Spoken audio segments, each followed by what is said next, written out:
to my channel, way to Marchinivi guys once again. Before proceeding with the topic, I would like to tell you that Synergy previous year papers and IMO CET previous year papers and practice set, answer kit, sponsorship test paper of different companies are available, as well as the MOL interview papers also available. If you want to get that, you can let me know in the Instagram or WhatsApp. You can see in the screen every details, so as per that you can contact me.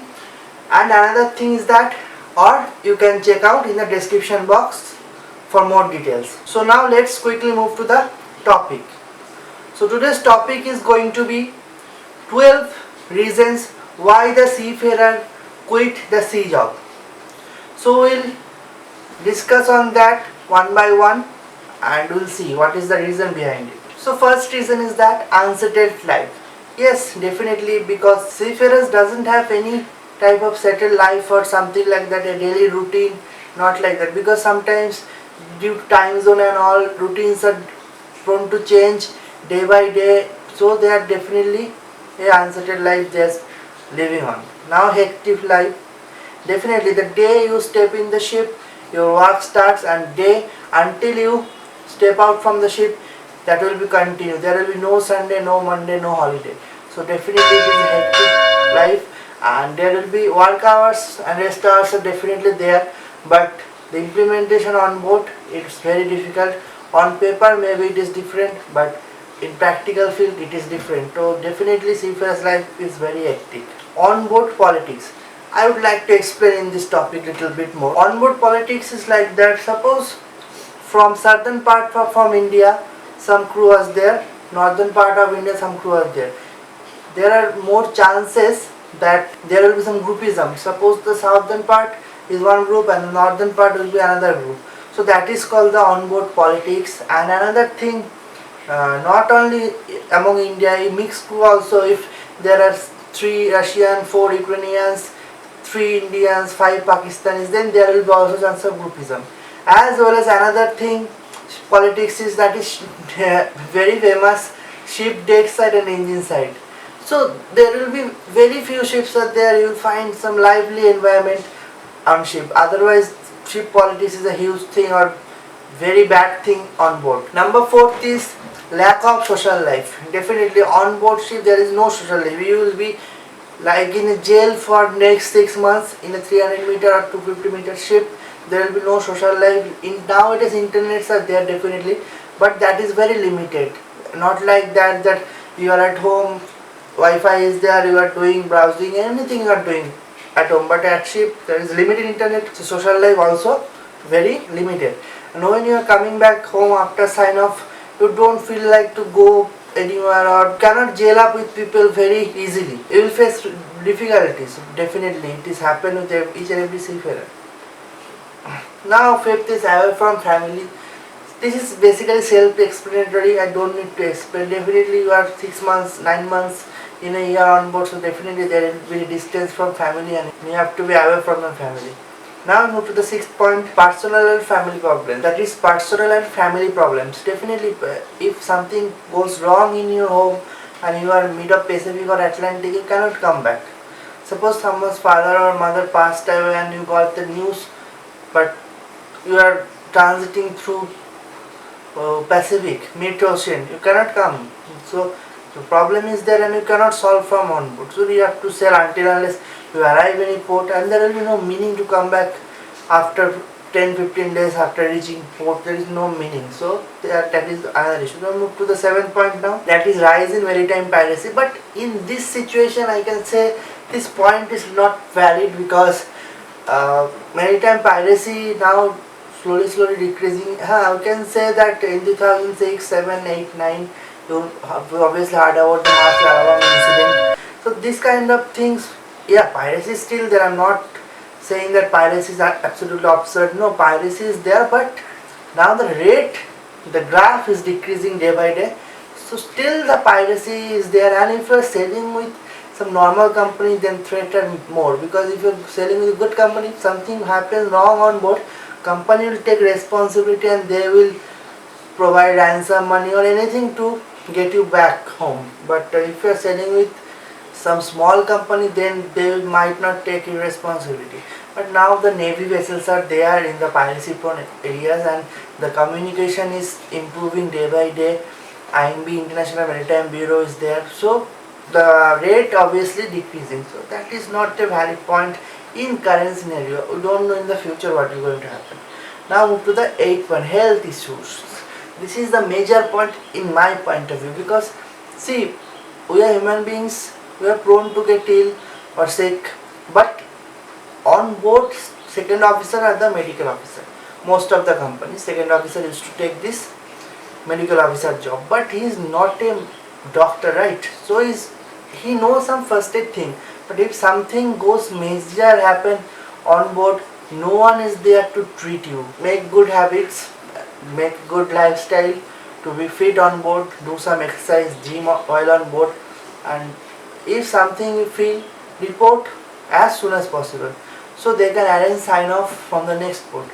Don't hide anything, otherwise it will, because I have seen on board many people got sick and they are used to hide the things for 3-4 months, and then we came to know about his sickness, and then company arranges a sign off in immediate process, and lot of things I have seen. So don't hide anything. If you feel not good, just tell your superiors that okay, I am not feel good company, and they will definitely arrange a sign off.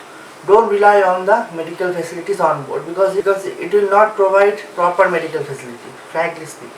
Now move to our 9th, that is reducing shore leaves. See, now reducing shore leaves has two aspects. First thing, some of the countries the shore leaves are very restricted.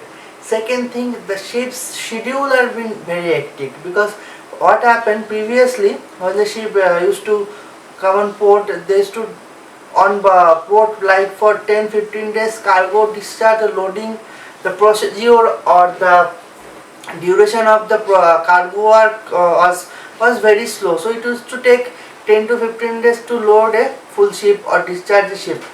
But now it is not like that. If you are in a bulk carrier, you are going to Brazil for loading, they will take 1 day to load your full ship. It is unbelievable.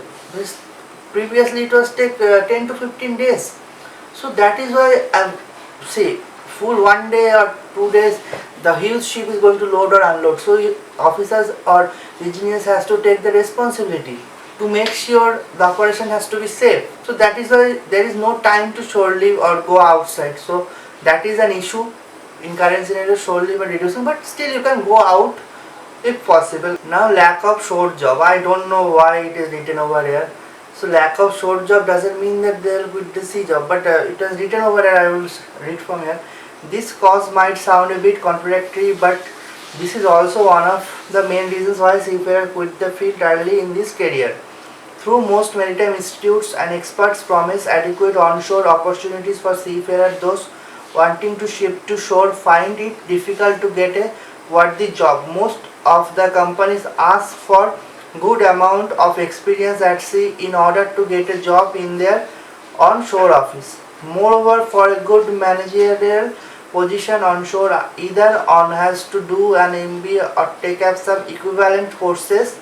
Seafarers find it difficult to get back studies after a certain point of time, especially when they are bound by family responsibilities. Many seafarers are now able to foresee this and thus change their course very early in this career. However, compromising on salary is one thing they have to accept sooner or later. Yeah, well, that is there. The salary cutting and all, and some eligibility criteria they have implemented to get a shore job, but doesn't mean to. I think I can relate this point with the quitting the sea job. So okay, it is there. Now point 11, reducing the crew member. Definitely that is one of the point, because see what used to happen before, there was maybe 4 or 5 ABs were there. Okay, so now only 3 ABs for steering, and there when many ships there are 2-3 third officers are there. It was like that. Crew was like used to sell it 35 to 40 crews. Now the company reduced to 20, 22, maybe 16. Some of the companies used to sell 16 crew. Can you imagine how possible? The burden of work and the load is too much for an individual.